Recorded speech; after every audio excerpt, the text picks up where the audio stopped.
Мен 1991 жылда Атырау мұнай өңдеу зауытына кірдім. Завод 2 модернизацияны өтті. Завод көтеріле берсін, бәріңізге денсаулық тілеймін. Мен тәуелсіздіктің құрдасымын. Егемен елде еліміздегі ең ірі кәсіпорындардың бірінде қызмет етемін. Атырау мұнай өңдеу зауыты талай белестерден өтіп дамып келеді. Және де еліміздің экономикасының дамуына қосқан үлесі орасан зор.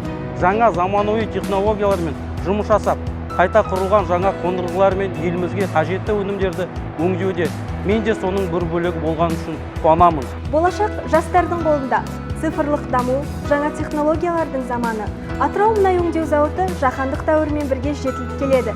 Мен зауытта еңбек еткім келді. Қазіргі таңда сол мақсатыма жетіп, кәсіпорынның бір бөлігіне айналдым.